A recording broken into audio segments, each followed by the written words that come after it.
اس واقعے کو چونکہ ایک طویل عرصہ گزر چکا ہے، اس لیے میں یقین سے نہیں کہہ سکتا کہ مرگٹ سے ہماری واپسی کس وقت ہوئی تھی۔ ہاں، اتنا ضرور یاد ہے کہ وہ رات بے حد ڈراؤنی اور خوفناک تھی۔ سر شام ہی سے طوفانی ہواؤں نے پورے شہر پر یلغار کر رکھی تھی۔ سیاہ بادلوں نے آسمان پر قبضہ جما لیا تھا۔ بجلی کی چمک اور بادلوں کی گھن گرج نے ہر سمت قیامت برپا کر رکھی تھی۔ مجھے خوب یاد ہے کہ اس روز دفتر سے لوٹتے ہی میں فلیٹ میں بند ہو کر بیٹھا ہوا تھا۔ ان دنوں میرا قیام اپنے وطن اور والدین سے دور تھا اور میں دونوں وقت ہوٹل میں کھانا کھاتا تھا۔ رہنے کے لیے مجھے خوش قسمتی سے ایک ایسا فلیٹ کم کرائے پر مل گیا تھا جو شہر سے زیادہ دور نہیں تھا۔ دفتر سے واپس آ کر کچھ دیر آرام کرنا، پھر ہوٹل میں جا کر کھانا کھانا میرا روز کا معمول تھا۔ لیکن جس رات کا میں ذکر کر رہا ہوں، اس رات موسم کے تیور خراب دیکھ کر مجھے فلیٹ سے باہر جانے کی ہمت نہ ہوئی۔ چنانچہ میں نے فلیٹ پر ہی اپنے ہاتھوں سے چائے تیار کر کے پی اور وقت گزارنے کی خاطر ایک رسالہ اٹھا کر اس کی ورق گردانی شروع کر دی۔ کھڑکیوں کے پردے میں نے برابر کر دیے تھے تاکہ کم از کم بجلی کی تیز چمک سے محفوظ رہ سکوں۔ ابھی مجھے رسالے کے مطالعہ میں کچھ ہی دیر ہوئی تھی کہ باہر سے کسی نے مجھے میرا نام لے کر پکارا۔ میں گرج اور چمک کے شور و غل کے باعث آواز نہ پہچان سکا۔ بہرحال رسالہ بند کر کے جلدی سے اٹھ بیٹھا۔ قبل اس کے کہ میں دروازے تک پہنچتا، آواز دینے والے نے دروازے کو باقاعدہ پیٹنا شروع کر دیا۔ قدرتی طور پر مجھے اس کی حرکت ناگوار گزری۔ میں نے سوچا کہ کچھ دیر کے لیے خاموش ہی رہوں اور آنے والے کو کچھ دیر تک دروازے کے ساتھ برسر پیکار رہنے دوں، مگر اچانک مجھے اپنے دوست رام دیال کا خیال آ گیا۔ اس خیال سے کہ ممکن ہے وہ میری خیریت دریافت کرنے کی غرض سے آیا ہو، میں نے جلدی سے آگے بڑھ کر دروازہ کھول دیا۔ میرا خیال غلط ثابت نہیں ہوا، باہر رام دیال ہی موجود تھا، لیکن اس کا حلیہ دیکھ کر میں چونکے بغیر نہ رہ سکا۔ رام دیال کے چہرے پر بوکھلاہٹ طاری تھی۔ سر کے بال جنہیں وہ بڑی نفاست سے بنانے کا قائل تھا، خود روز جھاڑیوں کی طرح بکھرے بکھرے نظر آ رہے تھے۔ آنکھوں سے بے پناہ اداسی جھلک رہی تھی۔ خیریت؟ میں نے تیزی سے پوچھا۔ تم کچھ پریشان نظر آ رہے ہو۔ ہاں، رام دیال کی آنکھیں چھلک پڑیں۔ ماتا جی کا دیہانت ہو گیا۔ نہیں! رام دیال کے منہ سے اس کی ماں کے انتقال کی خبر سن کر میں دنگ رہ گیا۔ مجھے یقین نہیں آ رہا تھا کہ وہ نیک خاتون جو کل تک بھلی چنگی تھی، اتنی جلدی دائی اجل کو لبیک کہے گی۔ چند ثانیے تک میں سکتے کی کیفیت سے دوچار رہا، پھر جلدی سے میں نے کپڑے تبدیل کیے، فلیٹ کو تالا لگایا اور رام دیال کے ساتھ ہو لیا۔ راستے میں ہمارے درمیان کوئی خاص گفتگو نہیں ہوئی۔ میں بدستور یہی سوچ رہا تھا کہ رام دیال کی والدہ اچانک کیسے مر گئیں جبکہ انہیں کوئی بیماری لاحق نہیں تھی۔ ان کی صحت بھی اچھی بھلی تھی اور جہاں تک میرے علم میں ہے انہیں کوئی ایسا غم یا فکر بھی نہیں تھی جسے موت کا باعث سمجھا جا سکتا۔ مجھے اس خبر سے شدید دھچکا لگا۔ ایک تو اس لیے کہ مرنے والی میرے عزیز دوست کی والدہ تھیں، اور دوسرے یہ کہ وہ مجھ سے بھی بے حد محبت کرتی تھیں۔ جب بھی میں مرحومہ کے گھر جاتا، وہ بڑے پیار سے پیش آتی اور دل کھول کر میری آؤ بھگت کرتی۔ مرحومہ نے متعدد بار مجھ سے اصرار کیا تھا کہ فلیٹ کی رہائش ترک کر کے ان کے ہاں منتقل ہو جاؤں، لیکن میں اس پر کبھی بھی آمادہ نہ ہوا، جس کی وجہ یہ تھی کہ میں مسلمان تھا اور وہ ہندو۔ رام دیال کے گھر پر قیام کرنے کی صورت میں مجھے اخلاقاً گائے وغیرہ کے گوشت سے بھی پرہیز کرنا پڑتا، جبکہ گائے کا گوشت میری مرغوب ترین غذا تھی۔ چنانچہ جب بھی رام دیال یا اس کی ماں مجھے اپنے گھر رہنے کو کہتے، میں کوئی نہ کوئی بہانہ تراش کر اپنا پہلو بچا لیتا، لیکن میرے کسی عذر سے ہمارے تعلقات میں کوئی فرق نہیں آیا۔ رام دیال کا طرز عمل میرے ساتھ ہمیشہ بہت دوستانہ اور مخلصانہ رہا۔ اس کی ماں بھی مجھے بالکل اپنے بچوں کی طرح چاہتی تھی۔ ان ماں بیٹوں کے کسی بھی طرز عمل سے مجھے کوئی بھی شکایت نہیں ہوئی، لیکن ایک بات جو میں نے رام دیال کی ماں کے سلسلے میں خاص طور پر محسوس کی وہ ان کی پراسرار شخصیت تھی۔ گو کہ وہ ہر طریقے سے آسودہ حال تھیں اور رہن سہن سے بھی یہی نتیجہ اخذ کیا جا سکتا تھا کہ انہیں کوئی مالی پریشانی لاحق نہیں۔ اس کے باوجود میں نے مرحومہ کو ہمیشہ عجیب پراسرار حالتوں میں دیکھا تھا۔ آئے دن روزہ رکھنا اور نئے نئے چلے کھینچنا، آدھی راتوں کو مرگٹ جانا اور وہاں بیٹھ کر جاپ کرتے رہنا اور ہٹے کٹے پنڈتوں اور پجاریوں کے ساتھ سر جوڑ کر بیٹھنا اور راز و نیاز کرنا، یہ تمام باتیں میرے نزدیک ناقابل فہم تھیں، لیکن میں نے رام دیال یا اس کی ماں سے اس مسئلے پر کوئی گفتگو نہیں کی اور مجھے اس کا کوئی حق بھی نہیں پہنچتا تھا کہ ان کے نجی معاملات میں دخل انداز ہوتا۔ ایک روز مرحومہ نے میرے ساتھ بھی کچھ عجیب اور سمجھ میں نہ آنے والی باتیں کی تھیں، جن کا تذکرہ میں اپنی حیرت انگیز کہانی شروع کرنے سے پہلے ضروری سمجھتا ہوں۔ اس روز میں رام دیال سے ملنے اس کے گھر گیا تو وہ موجود نہیں تھا۔ میں یوں ہی کچھ دیر کے لیے ڈرائنگ روم میں بیٹھ گیا تاکہ رام دیال کی ماں کو سلام کر لوں، جو ملازم کے بیان کے مطابق چند پنڈتوں کے ساتھ اپنے کمرے میں بیٹھی گفتگو کرنے میں مصروف تھی۔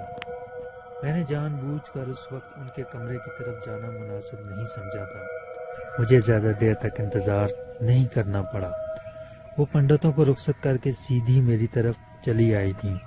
میں نے انہیں آتا دیکھ کر بڑے ادب سے سلام کیا، جس کا جواب حسب دستور شفقت بھری مسکراہٹ سے ملا۔ ہمارے درمیان کچھ دیر گھریلو باتیں ہوتی رہیں، پھر اچانک رام دیال کی والدہ نے سنجیدگی اختیار کرتے ہوئے کہا، جمیل بیٹے، میں اکثر سوچتی رہتی ہوں کہ بھلا 125 روپے ماہوار کی تنخواہ میں تمہاری گزر بسر کیسے ہوتی ہوگی؟ بس ماتا جی، کسی نہ کسی طرح گزارا کرنا ہی پڑتا ہے، میں نے قناعت کے انداز میں جواب دیا۔ وہ تو ٹھیک ہے، پر میں چاہتی ہوں کہ تم بڑے آدمی بن جاؤ۔ اگر آپ کی دعائیں شامل رہیں تو ضرور بڑا آدمی بن جاؤں گا، میں نے مسکراتے ہوئے کہا۔ جمیل بیٹے، رام دیال کی ماں اپنی جگہ سے اٹھ کر میرے صوفے پر آ کر بیٹھتے ہوئے بڑی رازداری سے بولی، منش جب تلک ہاتھ پاؤں نہ مارے، بھگوان بھی اس کی سہایتا نہیں کرتا۔ اگر تم میری مانو تو کوئی ایسا راستہ اختیار کرو جس سے آشائیں جلدی پوری ہو جائیں۔ کیا آپ مجھے ایسا راستہ بتا سکتی ہیں؟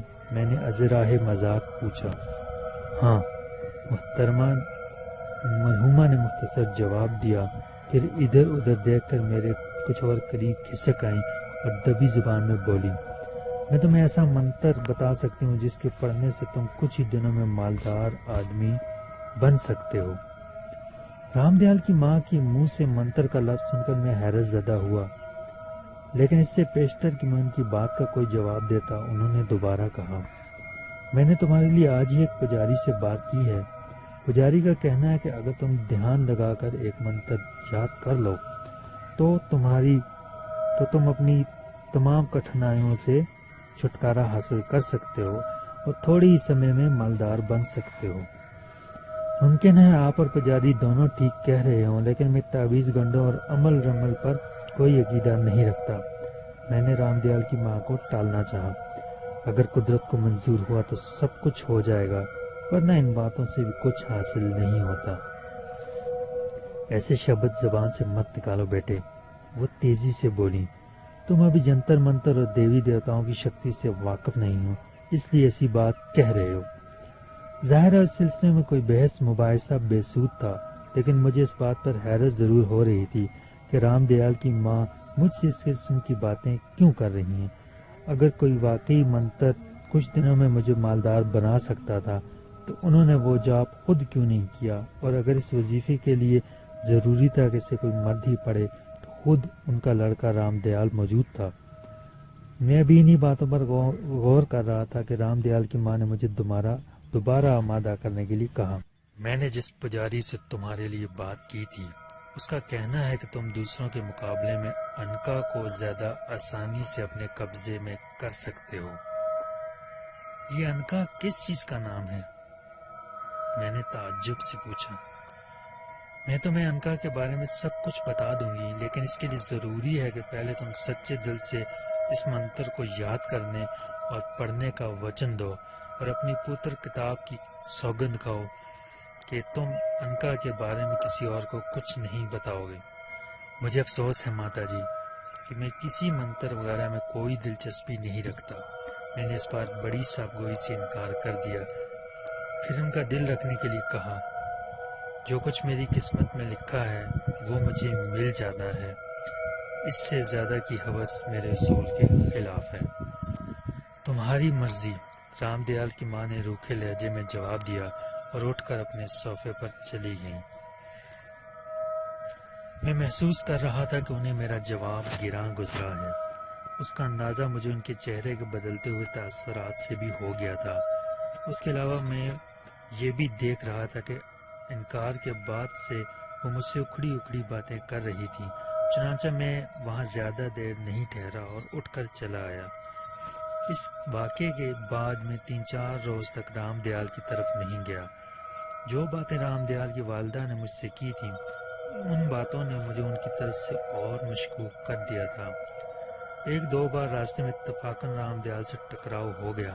اس نے میرے گھر نہ آنے کی وجہ دریافت کی تو میں خواہ مخواہ کی مصروفیات کا بہانہ بنا کر ٹال گیا، لیکن 4 روز بعد رام دیال ایک دن مجھے میرے فلیٹ سے پکڑ کر زبردستی اپنے ساتھ لے گیا۔ مجھے خدشہ تھا کہ اس کی ماں ابھی تک مجھ سے ناراض ہوگی، لیکن ایسی کوئی بات پیش نہیں آئی۔ رام دیال کی ماں نے اپنے سابقہ رویے کے مطابق بڑی شفقت بھری مسکراہٹ سے میرے سلام کا جواب دیا اور حسب سابق میری آؤ بھگت شروع کر دی۔ رام دیال وغیرہ کی غیر موجودگی میں بھی انہوں نے نہ تو مجھ سے 4 روز تک غائب رہنے کا سبب دریافت کیا، نہ ہی عنقا کا کوئی تذکرہ نکالا۔ مجھے اس بات سے خوشی تھی کہ وہ بات جو ہمارے درمیان کسی قدر ناچاکی کا سبب بن گئی تھی، از خود رفع دفع ہو گئی۔